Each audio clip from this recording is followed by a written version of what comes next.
Shalom saudara yang terkasih, selamat bertemu kembali di channel pelayanan ini. Bahagia sekali bisa berjumpa dengan saudara-saudara sekalian.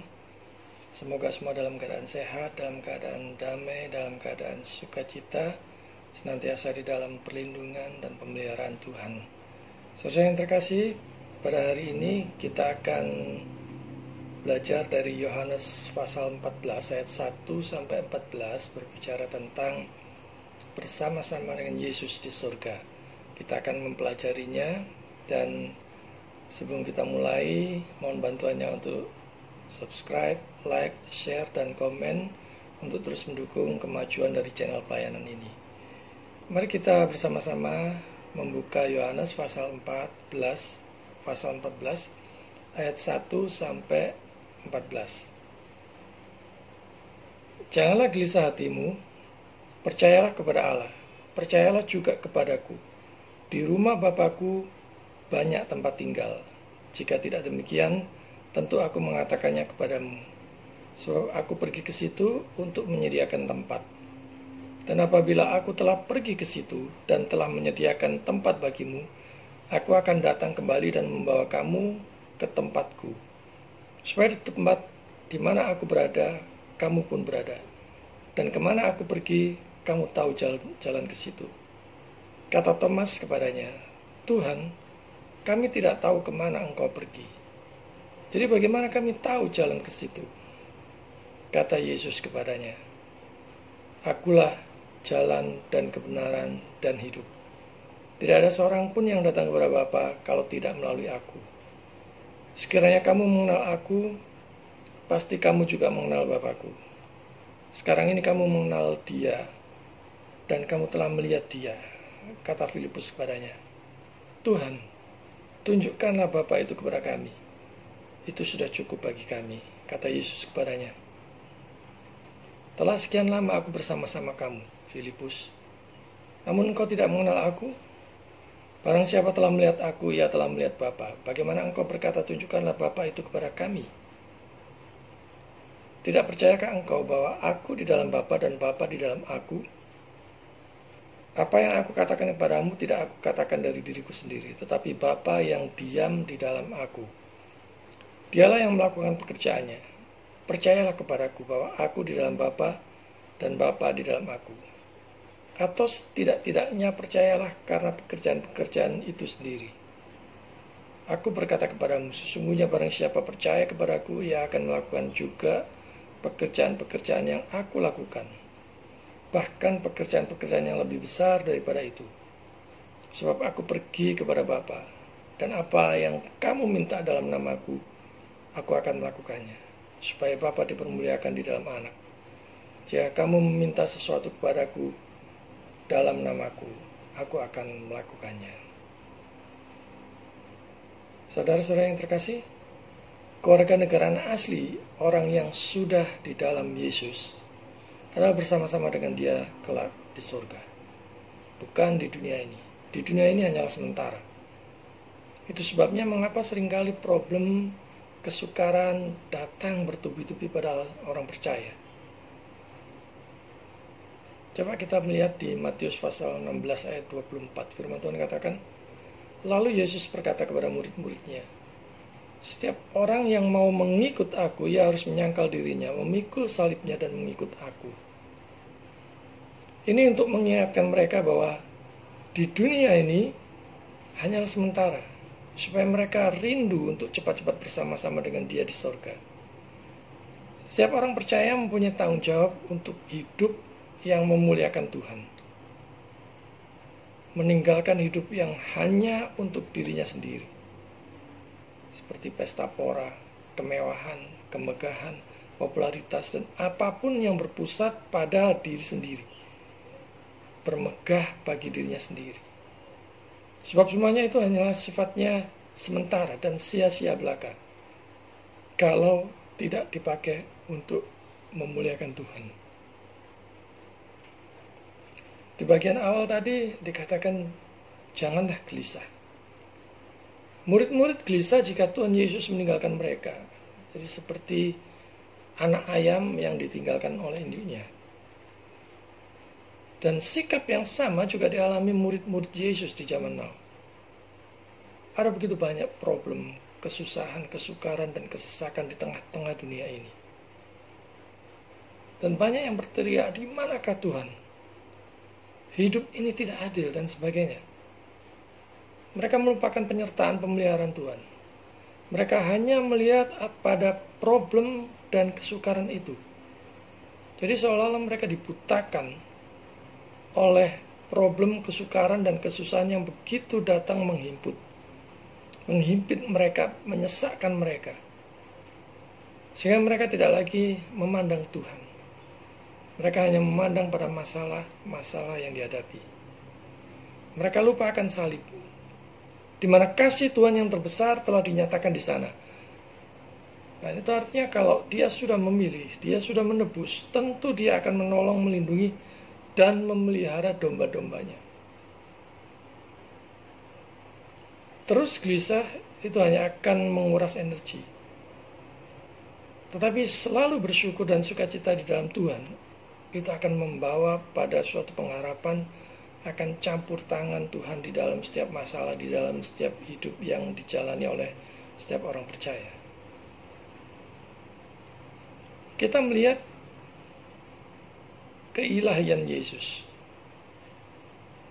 Banyak yang meragukan keilahian Yesus. Jadi mereka hanya menyoroti ayat-ayat kemanusiaan Yesus dan mengabaikan ayat-ayat keilahian Yesus. Cara main potong ayat dan hanya memegang satu ayat saja dan mengabaikan ayat-ayat yang lain dilakukan oleh bidat-bidat seperti saksi-saksi palsu Yehova, Mormon, golongan Unitarian, dan sebagainya. Kita harus memegang dan mempercayai keseluruhan kitab suci. Sebab Allah yang kita sembah adalah Allah yang dapat dipercaya. Allah yang lidahnya tidak bercabang. Jadi tidak bisa kita hanya memegang satu ayat-ayat di dalam kitab suci dan mengabaikan ayat-ayat yang lain yang berkaitan dengan hal yang kita bahas tersebut. Jadi kita harus mengeceknya dengan keseluruhan kitab suci, baik perjanjian lama maupun perjanjian baru. Baru kita tahu apa yang dimaksud terhadap hal yang kita kaji. Dikatakan di sana juga percayalah kepada Allah. Saudara-saudara yang terkasih, Tuhan Yesus di dalam masa pelayanannya sebagai manusia di dunia mengarahkan untuk percaya kepada Allah. Ayat ini adalah termasuk ayat tentang kemanusiaan Yesus. Jadi ayat ini tidak bisa dipakai untuk membuktikan bahwa Yesus bukan Tuhan. Sebaliknya juga kita tidak bisa memegang ayat-ayat, sekelompok ayat-ayat yang menunjukkan keilahian Yesus untuk mengabaikan begitu saja ayat-ayat yang menunjukkan kemanusiaan Yesus. Jadi Yesus adalah pribadi yang unik. Dia mempunyai pribadi ilahi dan manusia. Sungguh-sungguh Allah, sungguh-sungguh manusia. Itulah Yesus. Dan sementara begitu banyak orang-orang di luar kekristenan yang menyerang kekristenan yang menunjukkan bahwa Yesus hanya manusia, karena mereka memang memegang ayat-ayat, sekumpulan ayat-ayat yang menunjukkan kemanusiaan Yesus. Dan kita menerimanya itu memang. Yesus sepenuhnya manusia yang tidak berdosa. Tetapi juga ada ayat-ayat yang menunjukkan keilahian dia. Jadi kedua-duanya itu kita percayai. Yesus secara sungguh-sungguh Allah, sungguh-sungguh manusia.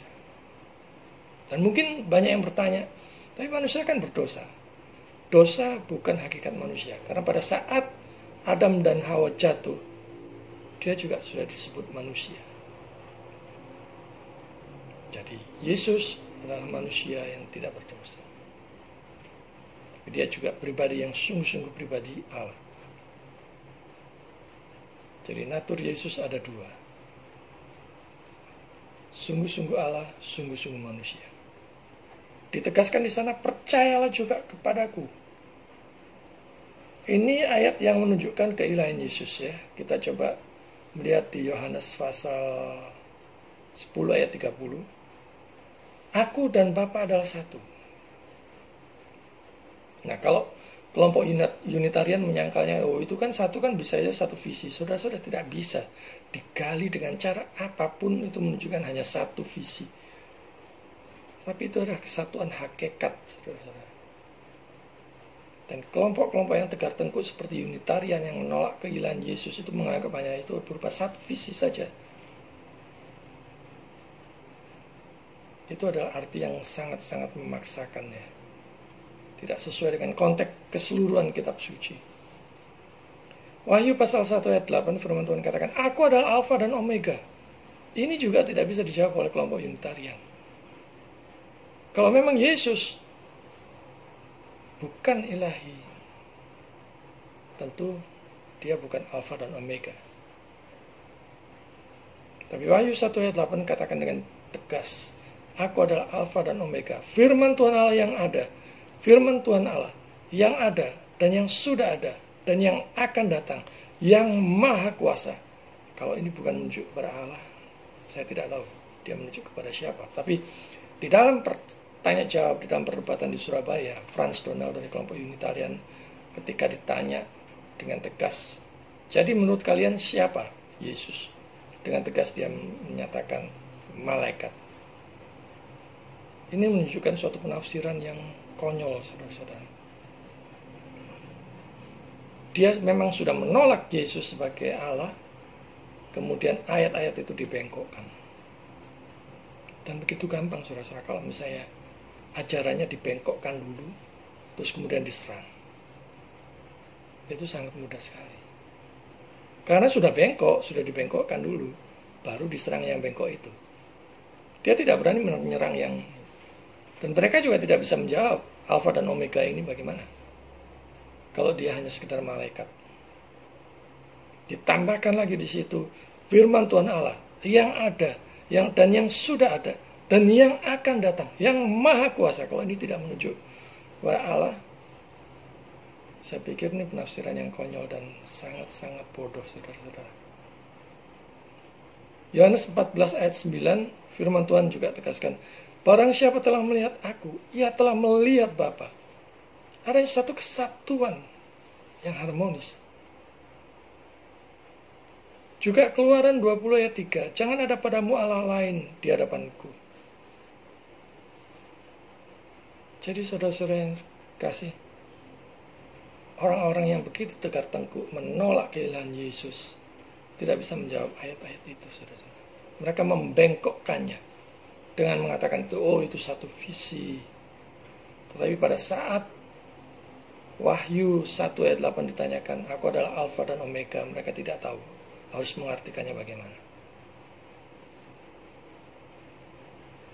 Ayat 2-3 firman Tuhan katakan, Yesus menyediakan tempat di surga. Dan ini sungguh berita Injil yang luar biasa. Ini adalah jaminan pasti bagi setiap orang yang percaya. Bukan semoga, bukan mudah-mudahan, tetapi pasti. Perhatikan di situ, di rumah Bapakku banyak tempat tinggal. Ini menunjukkan tidak akan kehabisan tempat tinggal. Tidak peduli seberapa banyaknya orang yang percaya di sepanjang abad, di sepanjang zaman, tempatnya cukup untuk menampung semua orang percaya, semua orang yang diselamatkan, semua orang yang telah dipilih oleh Tuhan. Saudara-saudara yang terkasih, dunia ini serba terbatas. Tidak peduli betapa besar dan megahnya stadion ataupun bioskop misalnya. Tempatnya itu tetap terbatas. Kapasitasnya terbatas. Stadion terbesar mungkin, terbesar di seluruh dunia, mungkin maksimal hanya mampu menampung 100.000 orang. Nah, bayangkan kalau yang menyediakan tempat ini adalah Allah sendiri, yang menciptakan langit dan bumi, dan seluruh alam semesta ini. Namun demikian, jangan menunda-nunda pertobatan untuk menerima Yesus sebagai Tuhan dan Juru Selamat pribadi saudara. Sebab kita tidak tahu kapan Tuhan panggil. Hari ini saudara mendengar kabar baik ini.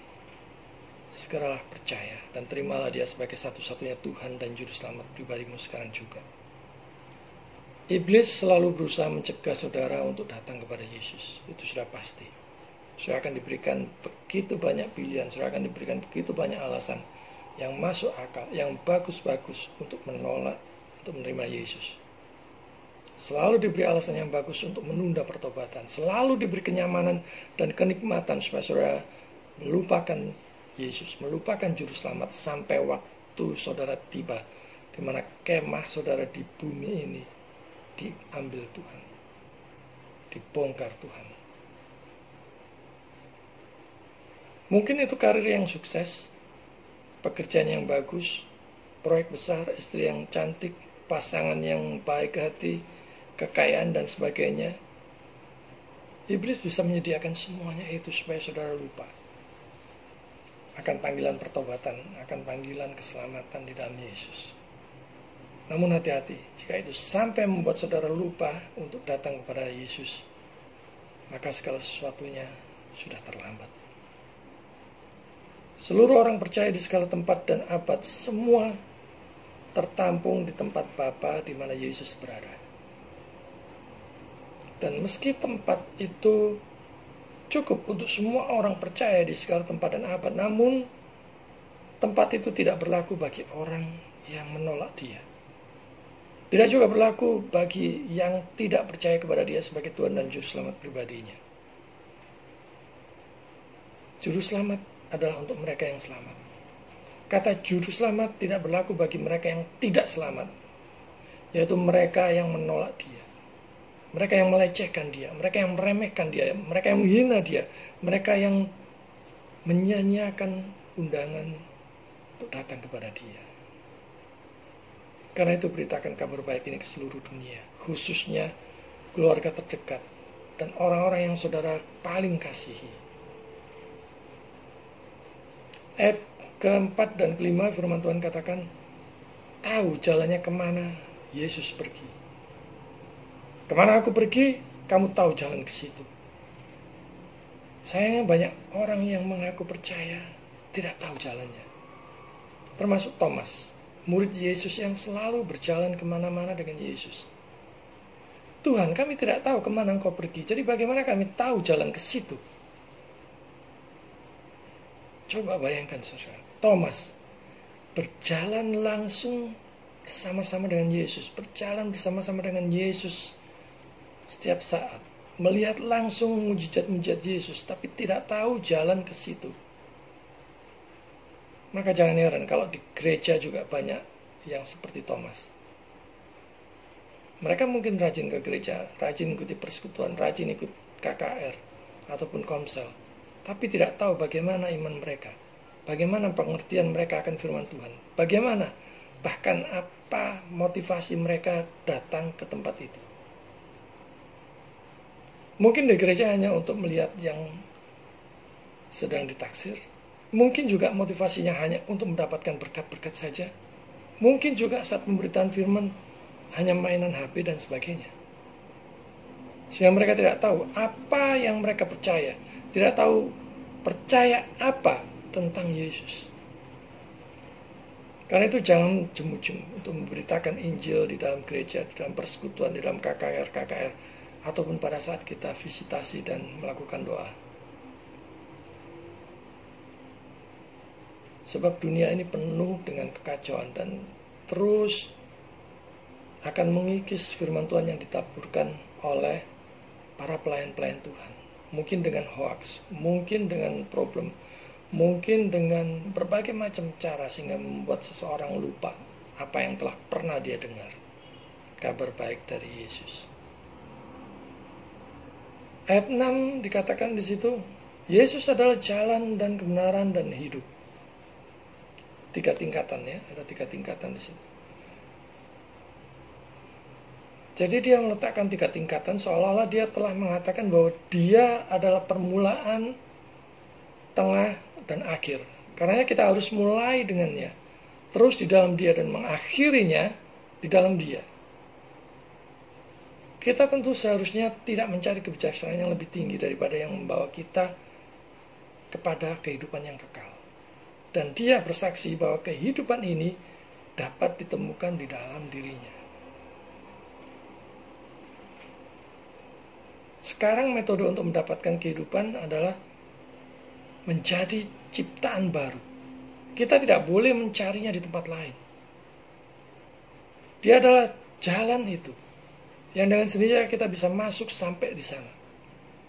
Dia tidak mungkin mengecewakan kita dalam hal apapun. Dia mengulurkan tangan kepada mereka yang tersesat dan membungkuk begitu rendah untuk membimbing bayi-bayi yang sedang menyusui. Menghadirkan dirinya sebagai pemimpin. Dia tidak meninggalkan orang-orangnya di tengah-tengah jalan, tetapi membuat mereka mengambil bagian dari kebenaran. Dan akhirnya, ia membuat mereka menikmati buahnya, yang merupakan hal yang baik, yang paling baik dan menyenangkan yang dapat dibayangkan. Saudara yang terkasih, tidak ada seorang pun yang datang kepada Bapa. Ini adalah penjelasan dari pernyataan sebelumnya, karena dia adalah jalannya. Dia yang menuntun kita kepada Bapa, dan dia adalah kebenaran dan hidup. Di dalam dia, kita melihat Bapa. Dan hanya di dalam Yesus kita bisa sampai kepada Bapa. Kita bisa melihat Bapa. Ada begitu banyak jalan yang tidak menyelamatkan saudara-saudara. Ketika ditanya dengan pasti, apakah di sana ada jaminan pasti keselamatan, mereka pasti tidak bisa memberikan jaminan itu. Lantas buat apa kita mempercayai, mengikutinya kalau seperti itu? Kalau tidak ada kepastian di sana. Ada begitu banyak jalan, tapi belum tentu benar. Ada begitu banyak jalan yang dianggap benar, tetapi belum tentu membawa pada hidup. Hidup lawannya adalah binasa. Tidak beroleh hidup kekal berarti binasa di dalam kekekalan juga. Tetapi Yesus adalah satu-satunya jalan, kebenaran dan hidup. Yesus itulah Allah sendiri yang menjadi manusia, yang rela mati menebus dosa-dosa manusia, dosa-dosa yang dulu, yang sekarang, dan yang akan datang. Dia rela menanggung semua hukuman menggantikan kita, yang seharusnya menerima semua hukuman atas dosa-dosa kita. Dan kita seharusnya hanya memahami makna yang akan terjadi, bahwa manusia membangun labirinnya sendiri. Kapanpun setelah meninggalkan Kristus, mereka berusaha untuk datang kepada Allah. Karena Kristus telah membuktikan bahwa ia adalah hidup, karena Allah dengan siapa yang adalah sumber kehidupan tidak dapat dinikmati dengan cara yang lain selain di dalam Kristus. Sumber kehidupan itu ada di dalam Yesus. Jadi kalau kita haus, kalau kita dahaga, kita datang kepada sumbernya, maka kita akan dipuaskan. Kita akan diberikan kelegaan. Karenanya semua teologi ketika terpisah dari Kristus tidak hanya sia-sia dan membingungkan, tetapi juga gila, curang dan palsu. Karena mereka, meskipun para filsuf terkadang mengucapkan kata-kata yang sangat bagus, sangat manis, namun mereka tidak memiliki apapun kecuali apa yang berumur pendek, dan bahkan bercampur dengan sentimen yang jahat dan salah. Dan ini adalah kabar yang sukacita, saudara.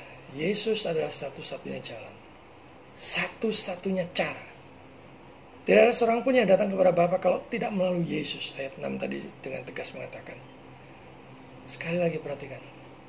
Tidak ada seorang pun. Dan ini menunjukkan hanya melalui Yesus saja kita bisa datang kepada Bapa. Tidak ada cara yang lain. Hanya melalui Yesus.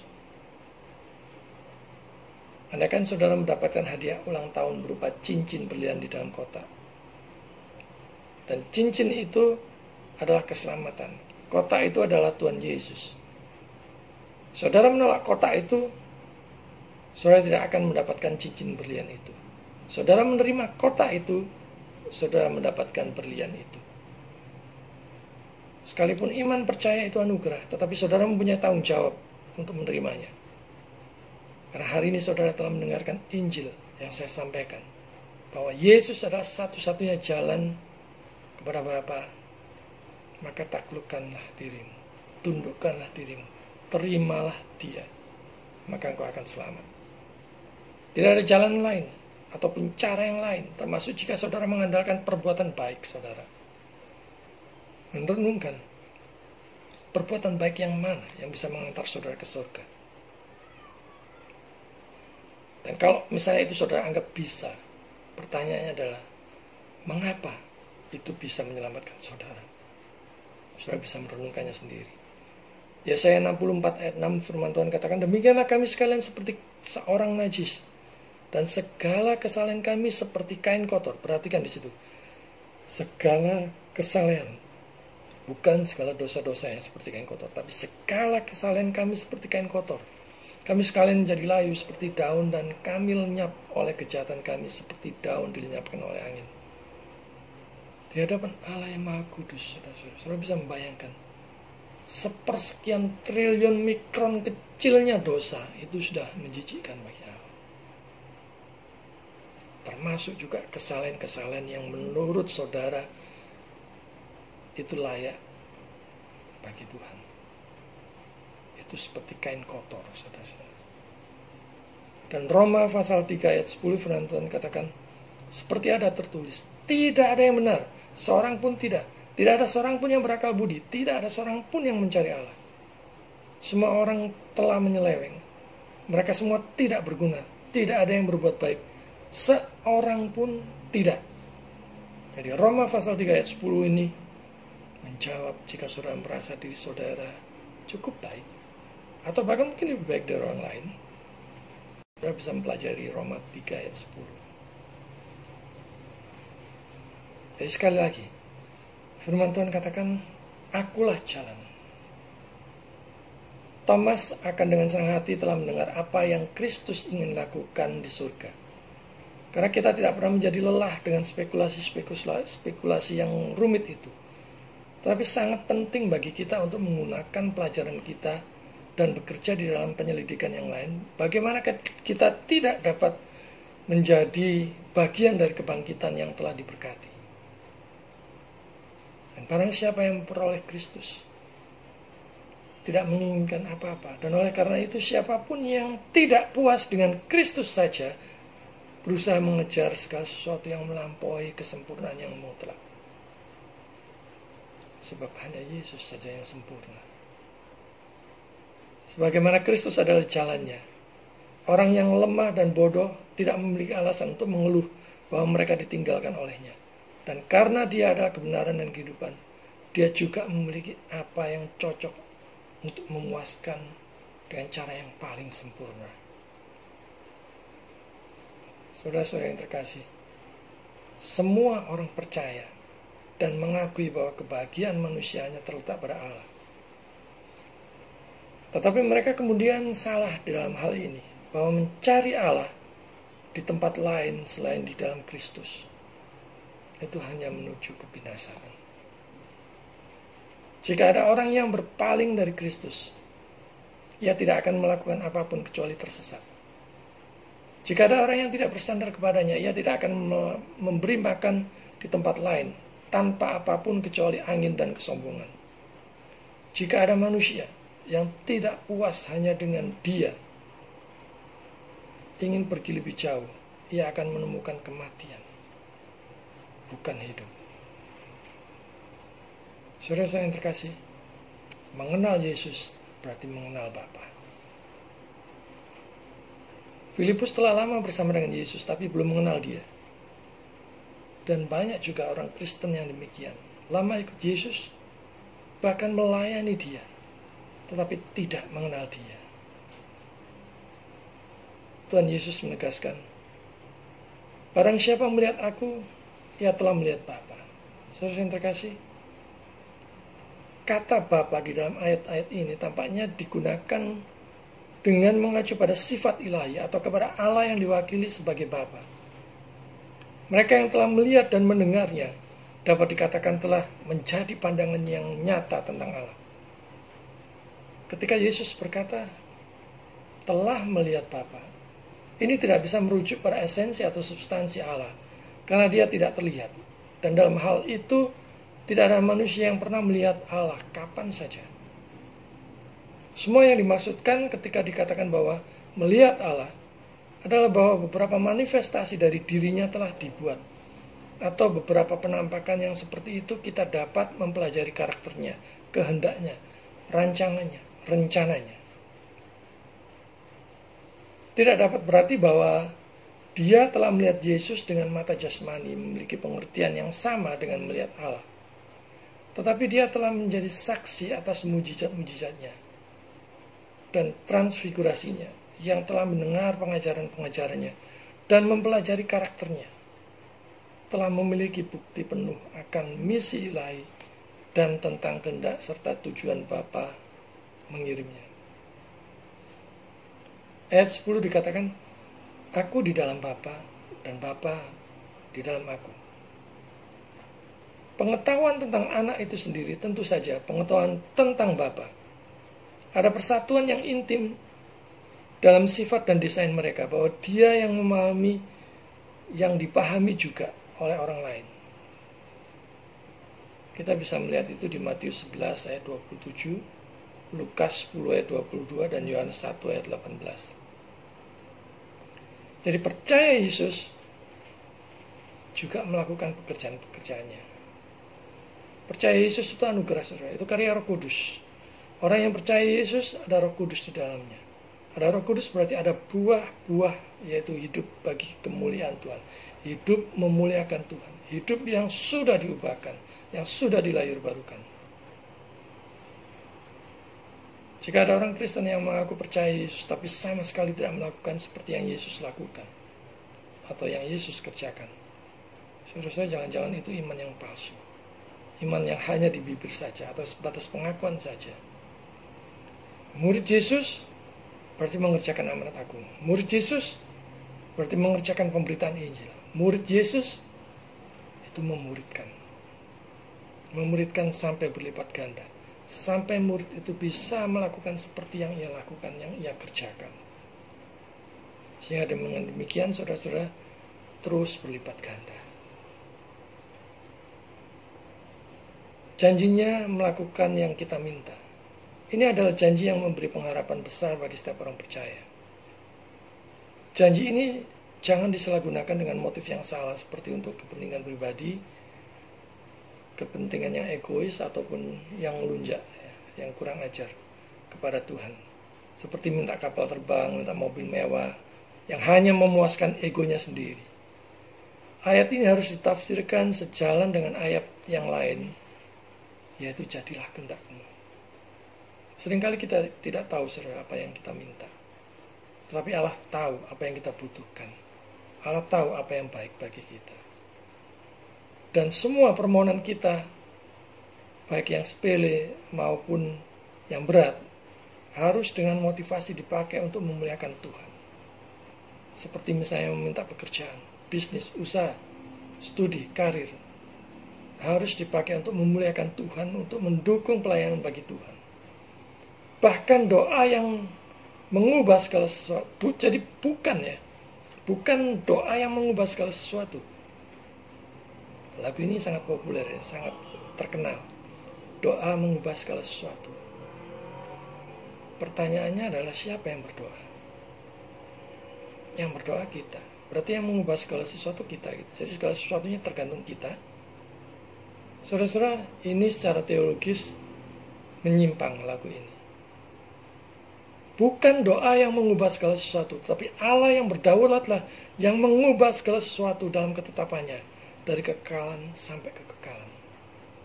Kenapa lagu itu tidak diganti dengan syairnya Allah mengubah segala sesuatu? Ya karena dia yang menetapkan, dia yang mempunyai rancangan. Dan rancangannya itu sempurna. Menurut saya kalau memang lagunya itu bagus, musiknya bagus, ya liriknya mesti benar. Kalau memang itu ditujukan untuk worship, untuk memuji Tuhan. Doa kita hanya dikabulkan jika sesuai dengan kehendak-Nya, jika sesuai dengan kehendak Tuhan. Kalau doa mengubah segala sesuatu, berarti kita ini Tuhannya. Sebab kita yang berdoa. Tetapi fakta sebenarnya Allah lah yang mengubah segala sesuatu dalam ketidaktahuan dan keterbatasan kita. Karena Dia berdaulat, dan Dia tidak tergantung apapun oleh ciptaannya. Apapun yang kita minta di dalam Kristus itu untuk kebaikan kita dan sesuai dengan keadaan kita. Ia akan memberikannya kepada kita. Kata yang digunakan di sini mengandalkan seorang pembela, penasihat, pembimbing, dan penghibur. Dia akan tinggal bersama para murid sampai akhir zaman. Karunia dan rahmat-Nya akan mendorong hati mereka. Jadi ungkapan yang digunakan di sini dan di tempat lain dengan jelas menunjukkan seseorang, dan jabatan itu sendiri mencakup semua kesempurnaan ilahi. Karunia Roh Kudus dianugerahkan kepada para murid Kristus dan bukan pada dunia. Ini adalah hikmat, ini adalah nikmat yang Allah berikan untuk yang dipilihnya. Sebagai sumber kekudusan dan kebahagiaan, Roh Kudus akan tinggal bersama dengan setiap orang percaya untuk selama-lamanya. El Shaddai, Allah Maha Kuasa, kasih Yesus sempurna atas umatnya. Jangan gelisah, percayalah akan keilahian Yesus yang menghidupkan orang mati, yang menyembuhkan kusta, yang berkuasa mengampuni dosa dan mati di kayu salib, bangkit naik ke sorga, menyediakan tempat di sorga bagi siapapun yang percaya kepada Dia sebagai satu-satunya Tuhan dan Juru Selamat pribadinya. Ikut Yesus, tahu kemana Ia pergi, sebab Ia satu-satunya jalan, kebenaran, dan hidup. Mengenal Yesus berarti mengenal Bapa. Siapapun yang percaya Yesus akan melakukan pekerjaan-pekerjaannya. Dan Dia berjanji melakukan yang kita minta sesuai dengan kehendak-Nya. Percaya dan ikutlah Yesus sekarang juga. Tuhan memberkati.